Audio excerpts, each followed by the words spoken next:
Vous êtes-vous déjà senti invisible? Jugé sur votre travail, vos vêtements, votre attitude discrète? Nous sommes tous passés par là. Mais que se passe-t-il lorsque ce jugement vient de l'un des hommes les plus puissants de la ville? Un homme qui pense que ses milliards lui donnent le droit d'humilier n'importe qui. L'histoire de ce soir est celle d'Hélène, une serveuse dans l'un des restaurants les plus exclusifs de Paris. Lorsque le milliardaire Gérard Lefebvre la regardait avec mépris, se moquant d'elle devant une salle comble avec les mots « Elle ne sait même pas lire le menu », il s'attendait à ce qu'elle s'effondre. Il ne se doutait pas qu'il n'insultait pas seulement une serveuse. Il défiait un génie, et sa réponse ne se contenterait pas de le faire taire, elle changerait leur deux vies pour toujours.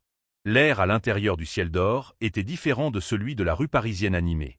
Il était plus lourd, parfumé à l'huile de truffe, à l'argent ancien et au murmure feutré de l'autosatisfaction. Pour Hélène, c'était l'air de sa cage dorée. Pendant 10 heures par jour, 5 jours par semaine, elle se déplaçait dans cette atmosphère raréfiée comme un fantôme dans un uniforme noir impeccable, ses pas silencieux sur l'épais tapis d'Aubusson, son visage un masque soigneusement construit de neutralité agréable. À 28 ans, la vie d'Hélène ne s'était pas déroulée comme prévu. Ses mains, qui pouvaient traduire avec virtuosité la poésie provinciale du XIVe siècle et retracer les racines étymologiques d'un mot à travers 5 langues, passaient désormais leur journée à polir l'argenterie, à porter des assiettes de coquilles Saint-Jacques poêlées et à remplir des verres de Bordeaux à 500 € pour des gens qui ne remarqueraient pas si elle leur versait de l'eau du robinet. Ses collègues la connaissaient comme étant calme, efficace et mystérieusement discrète. Marc, un apprenti comédien au cœur tendre qui travaillait au bar, essayait souvent de la faire parler. « Hélène, tu as encore ce regard », murmurait-il alors qu'elle alignait les verres à vin avec une précision géométrique. Comme si tu résolvais les problèmes du monde au lieu de savoir qui aura le pain sans gluten. Elle lui offrait un petit sourire fatigué. Juste une longue journée, Marc. La vérité était qu'Hélène résolvait constamment des problèmes dans sa tête. En ce moment même, alors qu'elle scrutait la salle à manger, elle ne voyait pas seulement des tables. Elle voyait un écosystème social complexe. À la table 7, les Rosenberg fêtaient leur 40e anniversaire. Leur silence confortable en disait bien plus que les rires performatifs de la table 9, où un jeune loup de la tech essayait d'impressionner sa conquête. À la table 3, une femme redoutable en tailleur Chanel menait une réunion d'affaires, utilisant sa fourchette pour capter l'attention comme la baguette d'un chef d'orchestre. Hélène voyait les signes subtils, le battement d'une paupière, le resserrement d'une mâchoire. Elle était une observatrice, une linguiste du comportement humain, piégée dans un rôle où elle était censée être invisible. Sa vie en dehors de ces murs de velours était un contraste saisissant. Elle vivait dans un minuscule studio au 5e étage sans ascenseur à Belleville, une pièce dominée par des piles vertigineuses de livres. Des ouvrages sur la linguistique historique, les langues mortes et l'évolution phonologique étaient son seul luxe. Sa vraie vie, la vie de son esprit, se déroulait entre 2 et 6 heures du matin, lorsqu'elle s'asseyait avec une tasse de thé bon marché et annotait des articles universitaires, une faim de connaissances la rongeant. La raison de cette double existence était une dette écrasante et une trahison si profonde qu'elle avait brisé son esprit. Elle avait été une étoile montante, une doctorante à la Sorbonne, sur le point de faire une découverte révolutionnaire sur les liens linguistiques entre le basque et les anciennes langues caucasiennes. Son mentor, le célèbre professeur Alain Fournier, avait été son idole. Puis, du jour au lendemain, il avait publié ses recherches sous son propre nom, la décrédibilisant comme une simple assistante de recherche et la blacklistant du monde universitaire. Il lui avait volé son avenir, ne lui laissant que des prêts étudiants paralysants et un cœur brisé. Elle s'était donc enfuie, retournant à Paris, prenant le premier emploi qui paierait les factures, un emploi qui ne nécessitait aucun CV, aucune référence d'un monde qu'il avait rejeté. Elle avait choisi un endroit si éloigné de son ancienne vie qu'il n'y avait aucune chance de tomber sur quelqu'un qui connaissait la brillante Hélène Valois, la prodige de la linguistique. Ici, elle n'était qu'une serveuse, anonyme, en sécurité. Ce soir, le restaurant bourdonnait d'une énergie particulière. Une rumeur avait circulé parmi le personnel que Gérard Lefebvre allait venir. Le Gérard Lefebvre, le milliardaire de la tech dont le visage était placardé sur les couvertures de Challenge et des Échos, un homme célèbre pour ses tactiques commerciales impitoyables et ses commentaires sociaux encore plus impitoyables. Il était un nouveau riche, un titan de l'industrie qui s'était frayé un chemin jusqu'au sommet et semblait prendre plaisir à s'assurer que tout le monde le sache. Monsieur Dubois, le directeur du restaurant, un Français élégant et perpétuellement stressé, avait rassemblé le personnel pour un briefing avant le service. « Écoutez tout le monde », avait-il dit, la voix tendue. « Monsieur Lefebvre est particulier. Il attend la perfection. Aucune erreur. Il a une réservation pour 2 à 20 heures. Hélène, tu auras sa section. » Quelques autres serveurs lui lancèrent des regards apitoyés. Lefebvre était connu pour être un client cauchemardesque, renvoyant des places sur un coup de tête et rabaissant le personnel pour le plaisir. Hélène se contenta de hocher la tête, son expression illisible. Il n'était qu'un client de plus. Un problème à gérer. Alors qu'elle disposait les derniers couverts polis sur la table 12, sa station désignée, elle aperçut son reflet dans le miroir du mur opposé. Une femme pâle et sérieuse aux yeux gris, intelligent la regardait. Il y avait dans ses yeux une lassitude qui n'existait pas 3 ans plus tôt. Elle glissa une mèche de cheveux bruns derrière son oreille et lissa son tablier. Le masque était en place. Elle était prête. À 20 heures précises, les lourdes portes en chêne du ciel d'or s'ouvrirent, et un changement palpable se produisit dans l'atmosphère de la pièce. C'était comme si le bruit ambiant avait chuté de quelques décibels pour être remplacé par un bourdonnement grave et puissant d'énergie émanant d'un seul homme. Gérard Lefebvre n'était pas un homme physiquement imposant, mais il se déplaçait avec une aura de commandement absolu qui le faisait paraître plus grand. Il portait un costume si exquisément taillé qu'il ressemblait plus à une extension de son corps qu'à un vêtement. Ses cheveux sombres étaient artistiquement décoiffés, et ses traits vifs et aquilins étaient figés dans une expression permanente d'évaluation impatiente. À son bras se trouvait une femme qui semblait avoir été assemblée par un comité d'influenceurs Instagram. Elle s'appelait Camille, et elle n'était que des angles vifs, du tissu chatoyant et une moue qui semblait être sa seule expression. Ils n'attendirent pas l'hôtesse. Gérard entra dans la salle à manger comme s'il en était le propriétaire, ses yeux balayant l'espace d'un air dédaigneux. Monsieur Dubois les intercepta avec un sourire de bienvenue exercé qui n'atteignait pas tout à fait ses yeux. « Monsieur Lefebvre, un plaisir de vous avoir parmi nous ce soir. Votre table est prête. » Gérard grogna en guise de réponse, le remarquant à peine, tandis que Camille examinait le décor opulent avec un air d'ennui modéré. Alors qu'on les conduisait à la table 12, Hélène s'approcha, une carafe d'eau à la main, sa posture droite et professionnelle. « Bonsoir, » dit-elle, la voix calme et basse. « Bienvenue au ciel d'or. Je m'appelle Hélène et je m'occuperai de vous ce soir. Puis-je commencer par vous servir de l'eau, plate ou pétillante ?» Gérard Lefebvre s'enfonça dans la banquette moelleuse et la regarda pour la première fois. Son regard n'était pas celui d'une connexion, mais d'une évaluation, de la manière dont on inspecterait un meuble. Il vit une femme ordinaire dans un uniforme terne, sans particularité et instantanément oubliable. « Pétillante », lâcha-t-il sèchement, tournant déjà son attention vers la carte des vins, un tome relié en cuir marocain.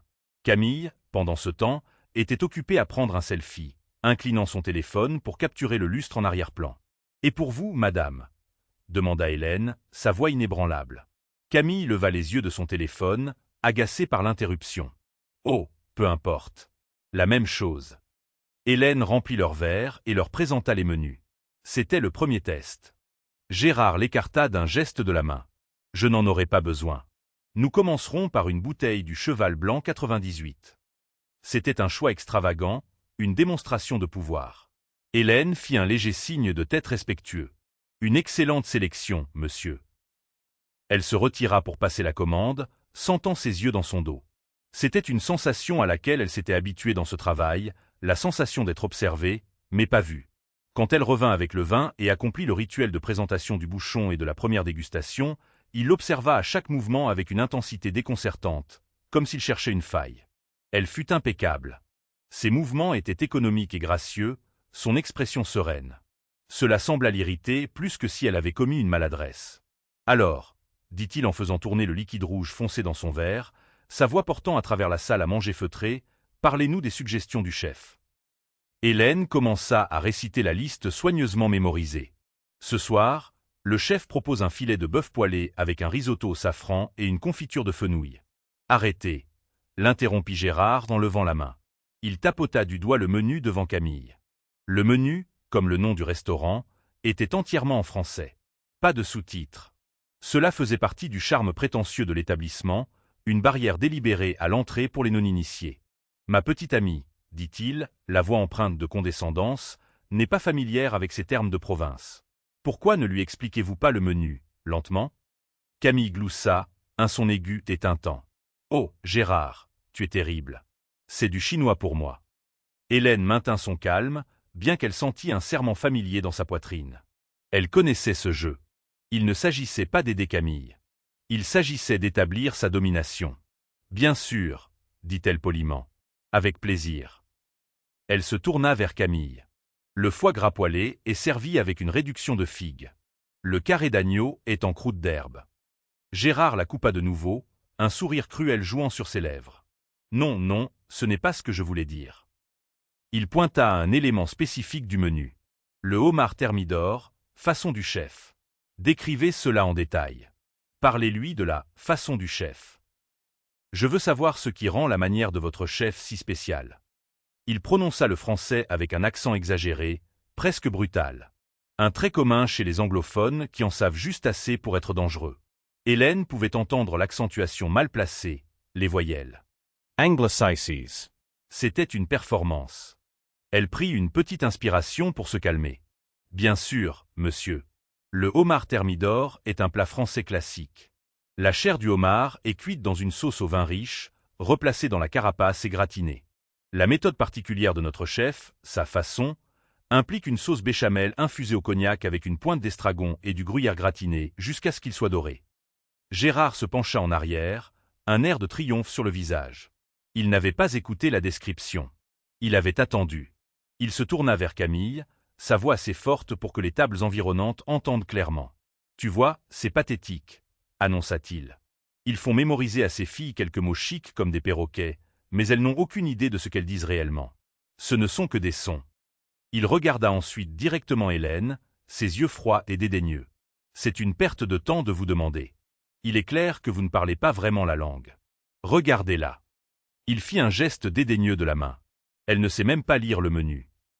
Les mots restèrent en suspens dans l'air, vifs et venimeux. Le bavardage des tables voisines faiblit. Les Rosenberg à la table s'élevèrent les yeux, leurs visages empreints de désapprobation. Monsieur Dubois, debout près de l'entrée de la cuisine, se figea. Marc, derrière le bar, arrêta de polir un verre, ses doigts crispés. Pendant un bref et angoissant moment, tout le restaurant sembla retenir son souffle. Hélène se tenait parfaitement immobile à côté de la table. À cette seconde, elle n'était pas au ciel d'or.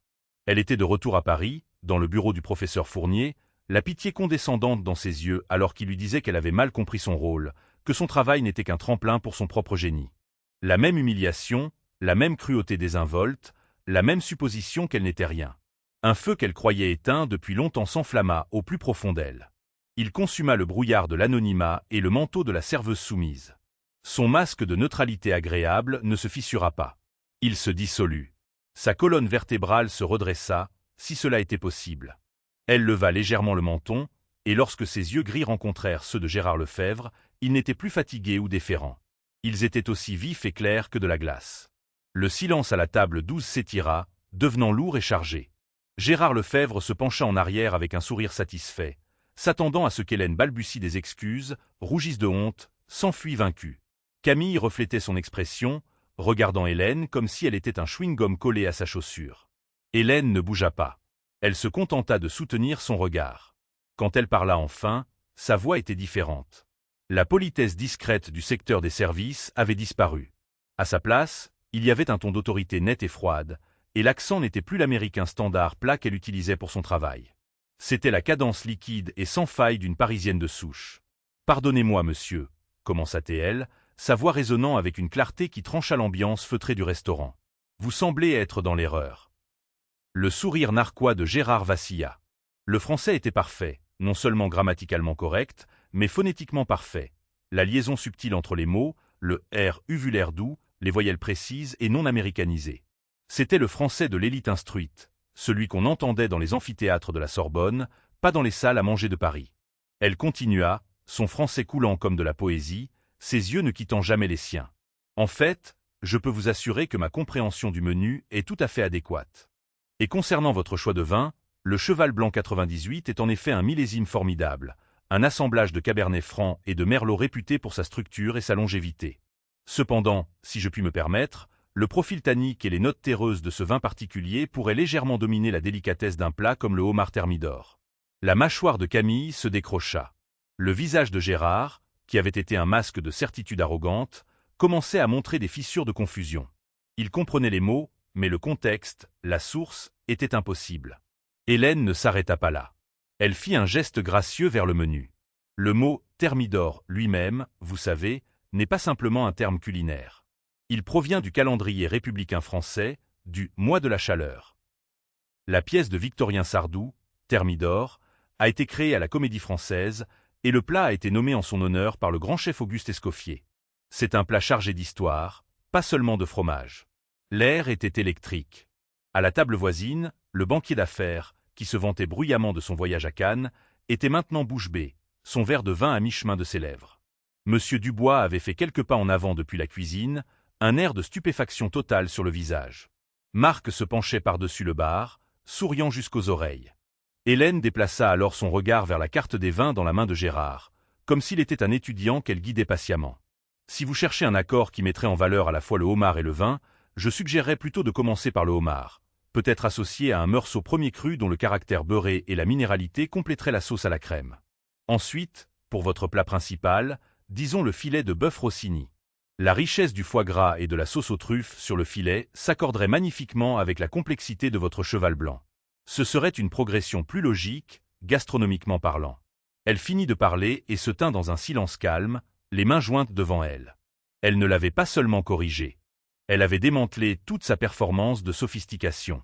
Elle lui avait donné une masterclass d'histoire culinaire française, d'étymologie et d'œnologie, le tout dans la langue de son choix, et elle l'avait fait avec la grâce sans effort d'une véritable experte. Le silence qui suivit fut assourdissant.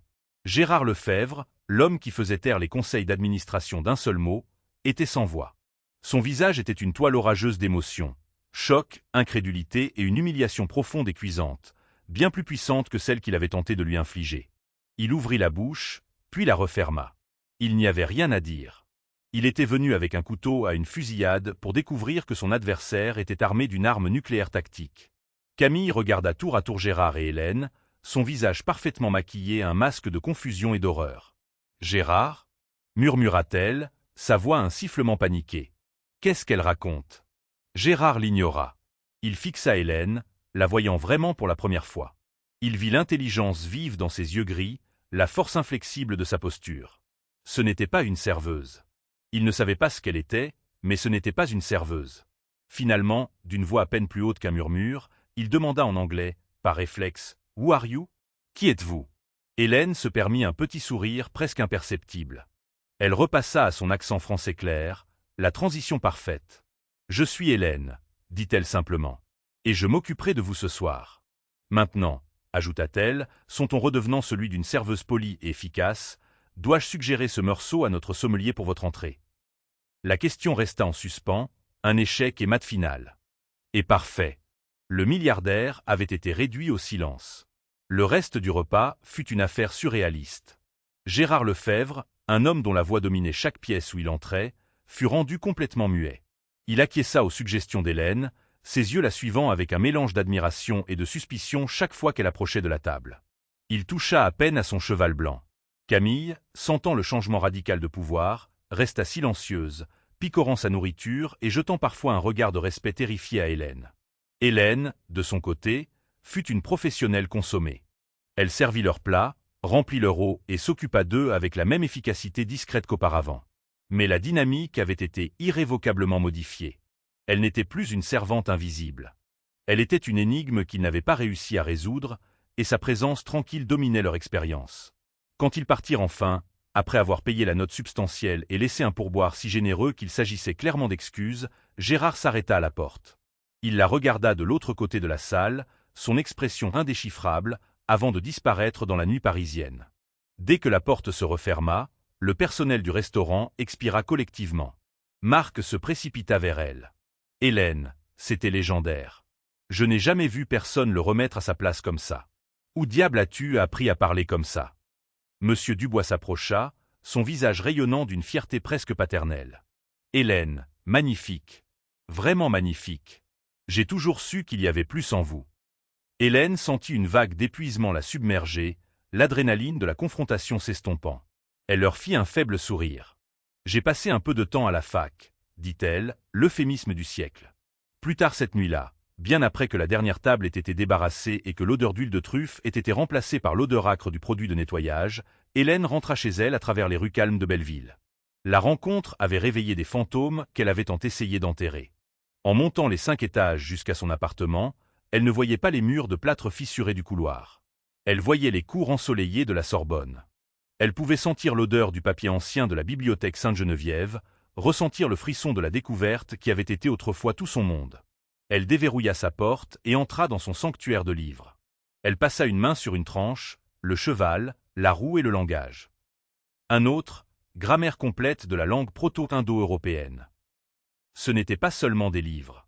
C'étaient des reliques d'une vie qui semblait appartenir à quelqu'un d'autre. Elle s'enfonça dans son fauteuil usé, les lumières de la ville peignant des motifs sur son mur, et laissa le souvenir qu'elle combattait chaque jour la consumeur. Sa thèse de doctorat avait été l'obsession de sa vie. Elle était sur le point de prouver une théorie controversée selon laquelle un substrat linguistique pré-proto-indo-européen pouvait être détecté dans la structure grammaticale du basque moderne, suggérant une connexion linguistique beaucoup plus ancienne que ce que l'on croyait. C'était une thèse qui pouvait lancer une carrière. Le professeur Alain Fournier, son directeur de thèse, avait été son plus grand champion, un homme d'un charme et d'une intelligence immense.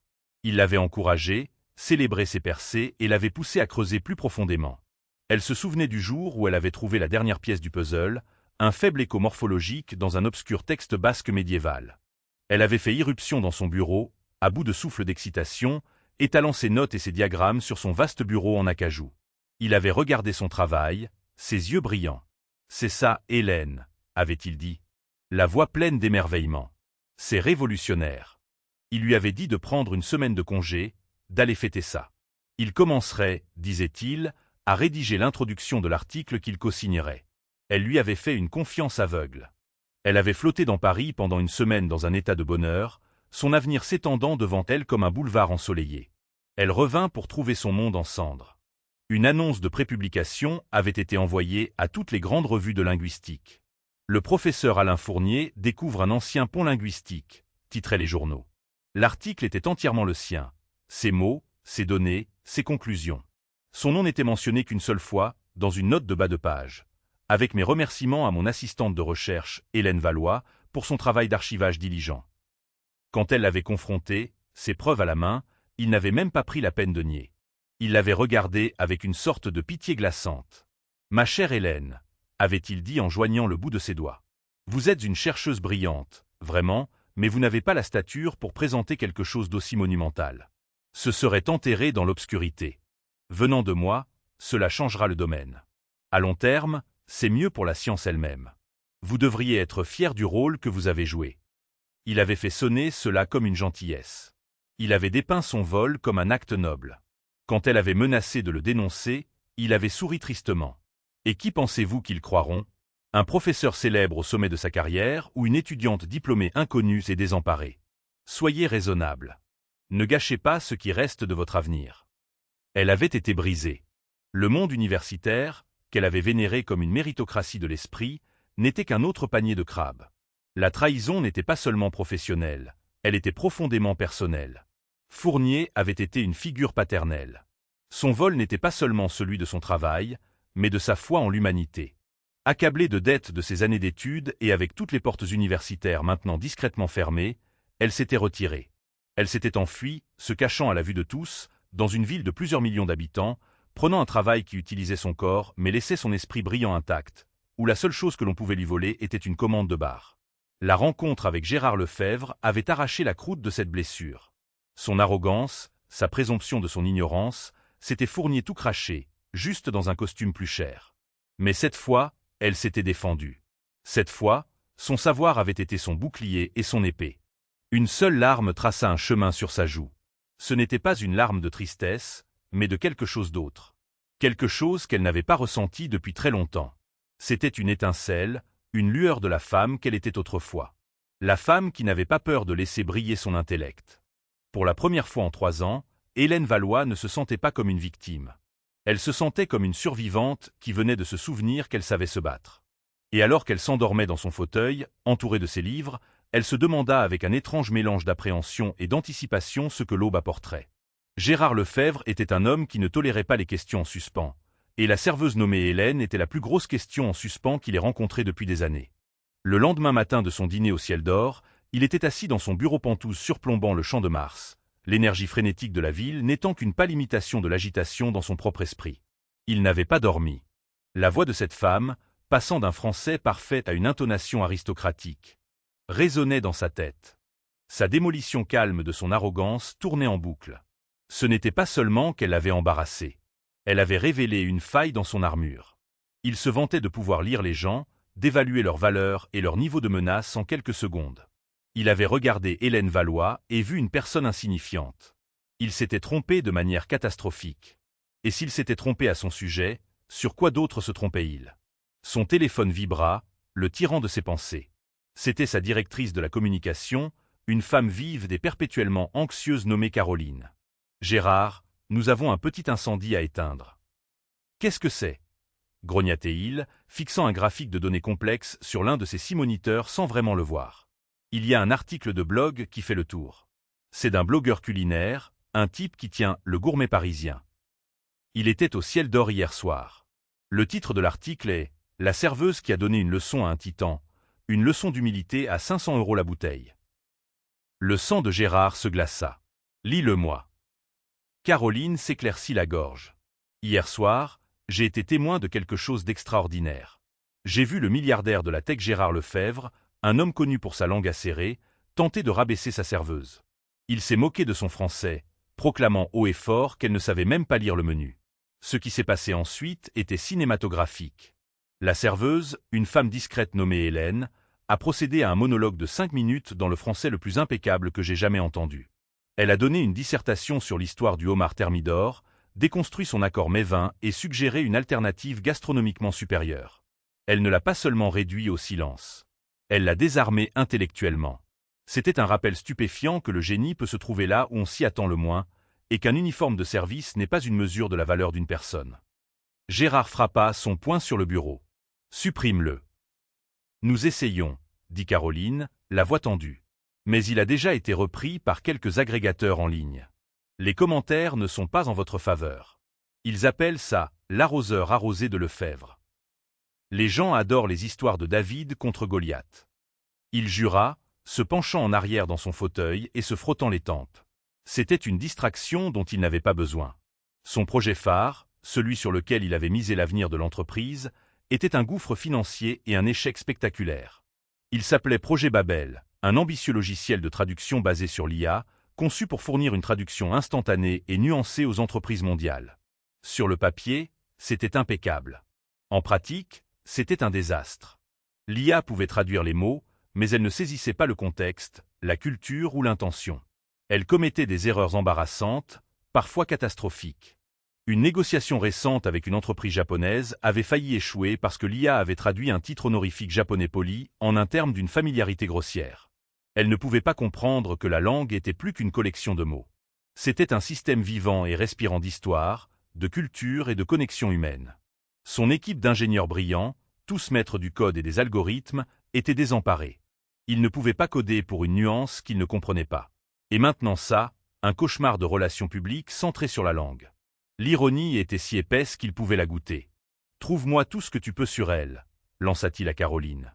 La serveuse, Hélène Valois. Je veux savoir où elle a fait ses études, où elle a grandi, ce qu'elle a mangé au petit déjeuner ce matin. Tout. Je m'en occupe, répondit Caroline, et la ligne se coupa. Gérard fit pivoter son fauteuil pour faire face à la fenêtre, le parc un camailleux de verre en contrebas. Il n'était plus seulement en colère.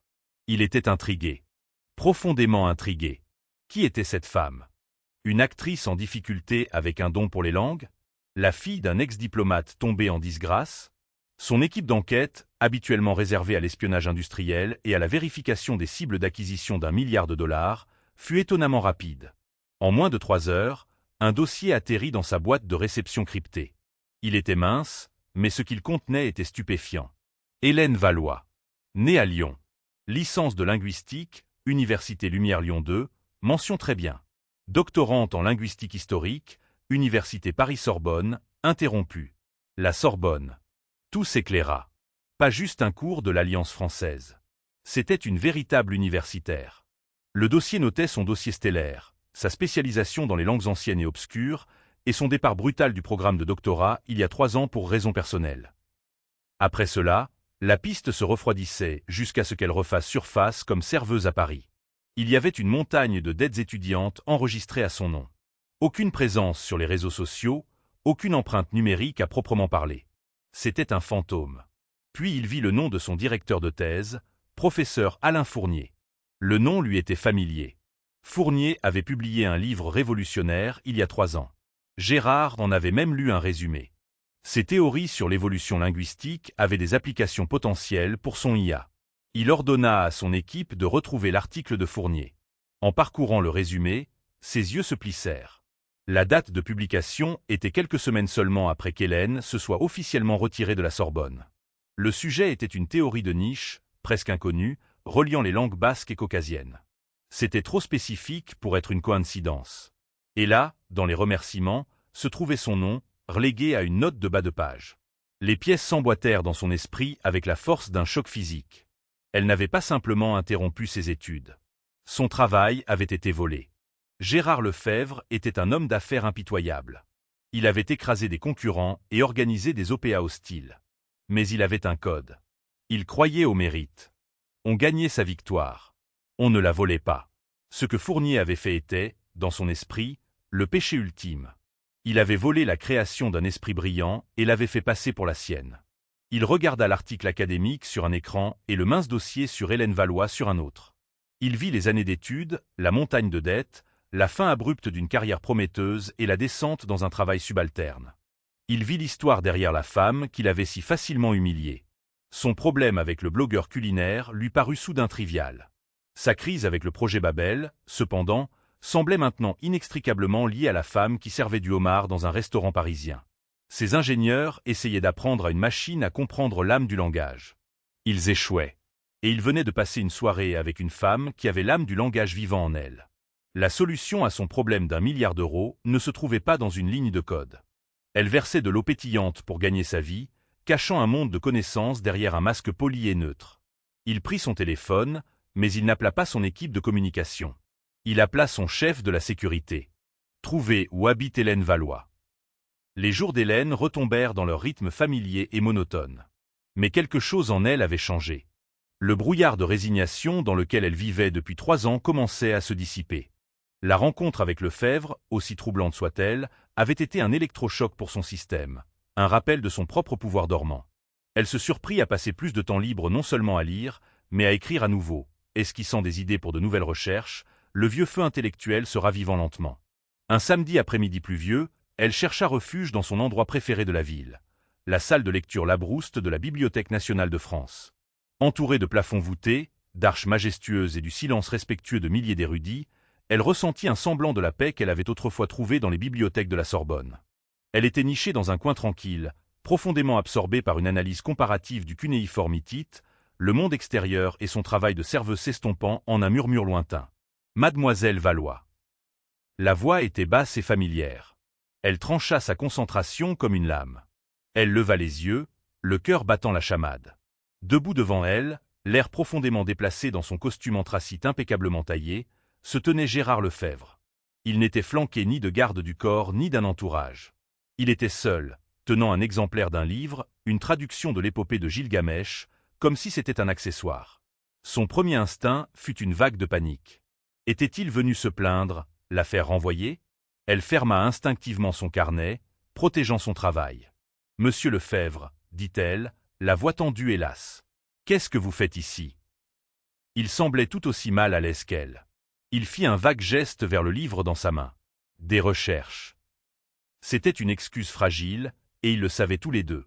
Il prit une inspiration, sa confiance habituelle remplacée par une incertitude rare et visible. « Je vous dois des excuses, » dit-il, le mot sonnant étranger sur sa langue. « Mon comportement au restaurant était inexcusable. J'ai été arrogant et offensant. Il n'y a pas d'excuse, mais je suis, pour ce que ça vaut, désolé. » Hélène le dévisagea, stupéfaite et silencieuse. De tous les scénarios qu'elle avait imaginés, des excuses directes et sans équivoque n'en faisaient pas partie. Elle se contenta de hocher la tête, ne sachant comment répondre. « J'ai aussi fait des recherches sur vous. » admit-il, le regard direct. La Sorbonne, le professeur Fournier. Son sang se glaça. Vous n'aviez pas le droit. Je sais, dit-il rapidement. C'était une violation de votre vie privée. Mais je devais comprendre. J'ai lu son article et j'ai lu votre dossier universitaire, et je pense avoir une image assez claire de ce qui s'est passé. La vieille blessure, si récemment ravivée, lui fit à nouveau mal. Elle détourna le regard de lui, vers les grandes fenêtres cintrées où la pluie ruisselait sur le verre. Vous ne savez rien à ce sujet. Je reconnais un vol quand j'en vois un, dit-il, sa voix se durcissant avec une conviction différente. Dans mon monde, nous appelons ça le vol de propriété intellectuelle. C'est un combat que j'ai mené de nombreuses fois. Ce qu'il vous a fait est impardonnable. Sa validation inattendue était plus désarmante que ses excuses. Il ne la plaignait pas. Il était en colère en son nom. Elle retrouva sa voix, une pointe d'amertume. Alors, vous êtes venu dans une bibliothèque un samedi pour offrir vos condoléances. Merci, mais je vais bien. Non, dit-il en secouant la tête. Ce n'est pas pour ça que je suis là. Je suis là parce que j'ai un problème, mademoiselle Valois. Un très gros, très coûteux problème, et je pense que vous êtes peut-être la seule personne au monde qui puisse le résoudre. Malgré sa méfiance, une lueur de curiosité s'alluma en elle. Je suis serveuse, monsieur Lefebvre. Je ne suis plus dans le secteur de la résolution de problèmes. Je pense que si, rétorqua-t-il. Il tira une chaise d'une table voisine et s'assit, baissant la voix. Mon entreprise développe l'IA de traduction la plus avancée jamais conçue. Nous l'appelons Projet Babel. Elle a un vocabulaire de 150 langues. Elle a accès à tous les textes numériques jamais écrits. Et c'est un échec complet. Il se pencha en avant, sa frustration palpable. Elle ne comprend pas les expressions idiomatiques. Elle rate le sarcasme. Elle ne saisit pas le sous-texte culturel. Elle traduit « merde » à un acteur avant une première par une menace littérale. C'est une machine qui connaît tous les mots mais ne comprend rien. Mes ingénieurs sont brillants, mais ils pensent que la langue n'est que des données. Ils essaient de construire une maison en commençant par le toit. Ils ont les briques, mais ils ne comprennent pas l'architecture. Il marqua une pause, son regard intense fixé sur elle. Vous, si. Ce soir-là au restaurant, vous ne parliez pas seulement français. Vous expliquiez l'histoire, la culture, le pourquoi derrière les mots. Vous comprenez l'architecture, les structures profondes, les racines proto-indo-européennes que ma machine ne peut pas voir. Hélène sentit son esprit s'emballer, le problème linguistique qu'il présentait s'emparant de son imagination. Elle pouvait voir la faille dans sa conception. Une IA construite sur des textes modernes apprend à partir d'un ensemble de données corrompues et diluées. Pour vraiment comprendre la langue, elle devait comprendre sa genèse, son évolution, les millénaires d'histoire humaine encodés dans son ADN. « Que voulez-vous de moi » demanda-t-elle, la voix prudente. « Je veux vous embaucher, dit-il sans ambages. Pas comme traductrice, comme consultante, comme l'architecte en chef de tout le modèle linguistique. Je veux que vous appreniez à ma machine à penser. Je veux que vous lui donniez une âme. » L'audace de l'offre était à couper le souffle. C'était tout ce dont elle avait toujours rêvé, et tout ce qu'elle avait fui. Travailler à nouveau dans son domaine de prédilection, non pas en marge, mais au cœur même d'un projet révolutionnaire. Mais cela signifiait lui faire confiance. Cela signifiait retourner dans un monde d'ambition et d'ego. Le monde même qu'il avait mâché et recraché. « Pourquoi devrais-je vous faire confiance » demanda-t-elle, la question en suspens dans le silence sacré de la salle de lecture. « Vous êtes un homme qui juge les gens sur leur uniforme. » Gérard eut la grâce de paraître contrit. « Je le suis, ou je l'étais. Vous m'avez donné une leçon. Je suis un pragmatique, mademoiselle Valois. Et pragmatiquement, votre génie est gaspillé à servir de l'agneau. Mon entreprise a besoin de ce génie. Je me fiche de votre CV ou de votre passé. Je me soucie de ce que vous pouvez faire. Je ne vous offre pas un travail parce que j'ai pitié de vous. Je vous offre un travail parce que mon projet d'1 milliard d'euros est en train d'échouer, et je crois que vous pouvez le sauver. » Il fit glisser une carte de visite sur la table. C'était un carton noir épais avec des lettres argentées sobres. Sans pression. Le numéro de mon bureau est dessus. Si vous êtes intéressé, appelez-moi. Donnez votre prix. Fixez vos conditions. Pensez-y, c'est tout. Sur ce, il se leva, lui fit un signe de tête respectueux et s'éloigna, la laissant seule dans la grandeur silencieuse de la bibliothèque. Hélène baissa les yeux sur la carte de visite dans sa main. Puis elle regarda le carnet ouvert devant elle, rempli de ses notes complexes sur une langue morte. Pendant 3 ans, son savoir avait été un secret, un trésor qu'elle gardait enfermé. Gérard Lefebvre lui offrait une clé. La question était de savoir si elle était assez courageuse pour ouvrir la porte. Pendant 2 jours, Hélène vécut dans un état d'animation suspendue. La carte de visite de Gérard Lefebvre reposait sur sa petite table de cuisine, un rectangle noir austère qui représentait 2 avenirs.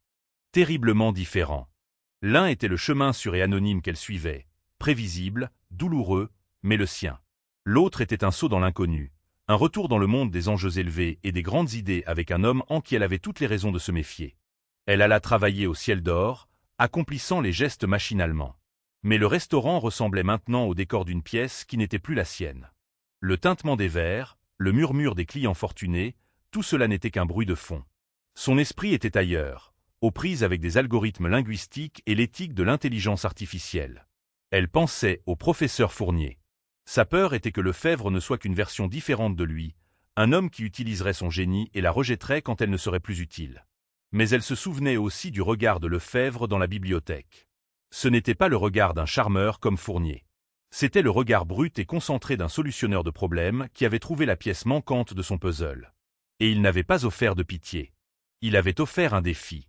Le 3e matin, elle se réveilla et sut sa décision. Se cacher était une façon de laisser Fournier gagner. Rester serveuse, nourrissant son grief dans l'ombre, c'était céder le reste de sa vie à sa trahison.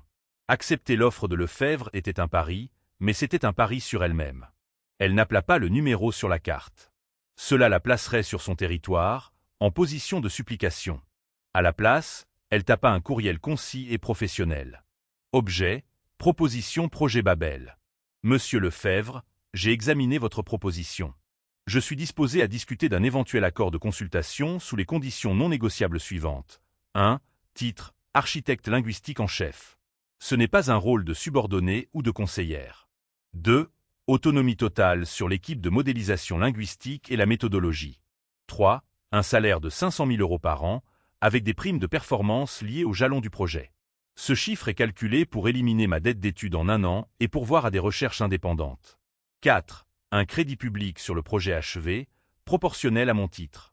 5. Une clause contractuelle stipulant que tous les modèles linguistiques fondamentaux développés par moi restent ma propriété intellectuelle, sous licence à votre entreprise aux fins de ce projet. Si ces termes sont acceptables comme base de négociation, vous pouvez demander à votre équipe juridique de me contacter pour organiser une réunion. Cordialement, Hélène Valois. Elle appuya sur « Envoyer » avant de perdre son courage. C'était la chose la plus audacieuse qu'elle ait jamais faite. Elle n'avait pas simplement accepté. Elle avait pris le contrôle. Elle avait utilisé le langage de son monde, termes, conditions, propriété intellectuelle, pour le rencontrer sur son propre terrain. La réponse arriva en moins de 10 minutes. Elle venait de Gérard lui-même. Objet, proposition projet Babel. Mademoiselle Valois, je n'en attendais pas moins. Les termes sont agressifs. Je respecte ça. Ils sont acceptés. Ma voiture sera devant votre appartement à 9 h demain matin. Nous allons au bureau. Il est temps de se mettre au travail. GL. Le lendemain matin, Hélène sortit de son appartement au 5e étage sans ascenseur pour la dernière fois en tant que serveuse. Elle avait déjà donné sa démission à un monsieur Dubois stupéfait mais ravi. Elle portait sa seule tenue d'entretien, une robe bleu marine simple mais élégante qu'elle n'avait pas portée depuis son entretien de bourse pour la Sorbonne. Une voiture noire élégante l'attendait. Le chauffeur ouvrit la portière et elle se glissa dans l'intérieur en cuir moelleux.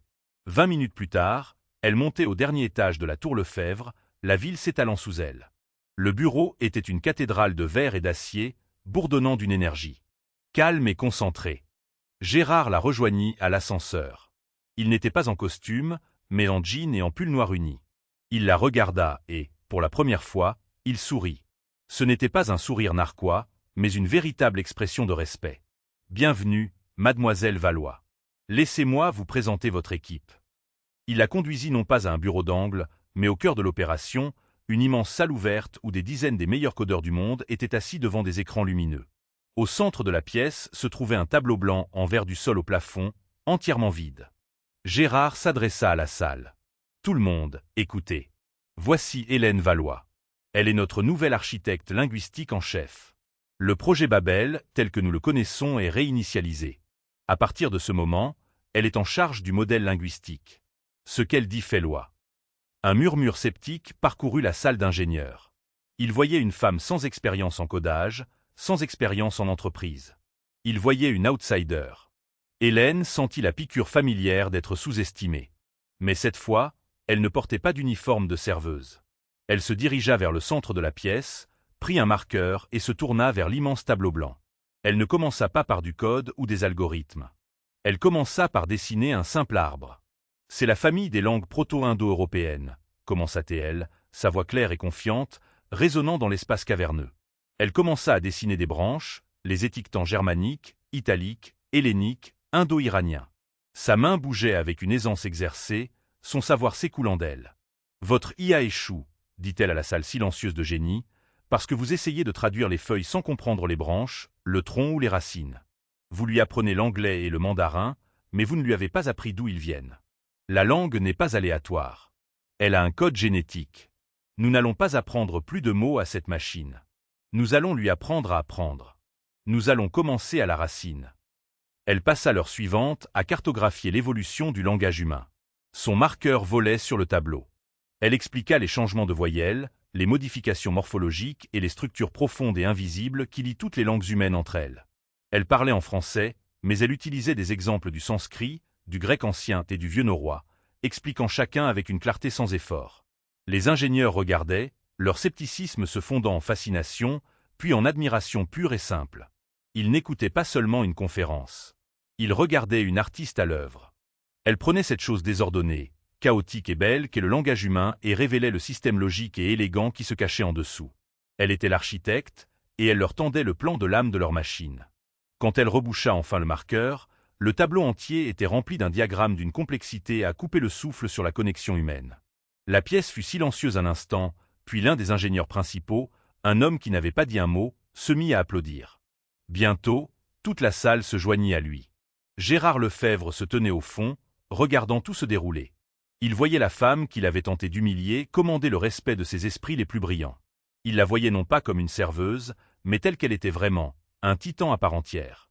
Hélène se tenait devant le tableau blanc, l'œuvre de sa vie exposée à la vue de tous. Elle n'était plus un fantôme fuyant son passé. Elle était chez elle. L'histoire d'Hélène n'est pas seulement celle d'une rencontre dramatique dans un restaurant. C'est un témoignage puissant du fait que nos circonstances ne définissent jamais notre valeur. Son parcours, des couloirs de la Sorbonne à un poste de serveuse à Paris, et enfin au conseil d'administration d'un géant de la tech, nous rappelle que le véritable génie ne peut jamais être éteint de façon permanente. Il nous rappelle de regarder au-delà de l'uniforme, du titre du poste et des suppositions que nous faisons, et de voir l'incroyable potentiel inexploité qui se trouve en chaque personne. Elle a été réduite au silence par la trahison, mais elle a retrouvé sa voix, non pas en criant, mais en exprimant sa vérité avec un savoir si profond qu'il ne pouvait être nié. Quelques semaines plus tard, l'atmosphère au sein du projet Babel avait été métamorphosée. Le silence frustré avait laissé place à une effervescence créative. Hélène, fidèle à sa promesse, avait déconstruit leur approche. Elle avait organisé des ateliers quotidiens, non pas sur le codage, mais sur l'histoire. Elle leur avait fait découvrir les migrations des peuples indo-européens, leur montrant comment la géographie et les conflits avaient façonné les phonèmes. Ils avaient étudié ensemble des tablettes cunéiformes, Hélène déchiffrant les textes anciens avec une passion contagieuse, expliquant comment la structure grammaticale d'une langue morte pouvait révéler la structure sociale de la civilisation qui la parlait. Un jour, elle les mit au défi de créer un algorithme capable non pas de traduire, mais d'identifier l'humour dans différentes cultures. La tâche semblait impossible. L'humour était subjectif, contextuel. Mais Hélène les guida. L'humour n'est souvent qu'une violation des attentes linguistiques, expliqua-t-elle. Pour comprendre la blague, l'IA doit d'abord comprendre la règle qui est enfreinte. Ils commencèrent par la forme la plus simple, le calembour. Elle leur montra comment le calembour reposait sur l'homophonie et la polysémie. L'équipe, qui pensait en termes de logique binaire, fut fascinée. Ils commencèrent à voir la langue non plus comme une chaîne de caractères, mais comme un réseau tridimensionnel de significations, d'histoires et de sons.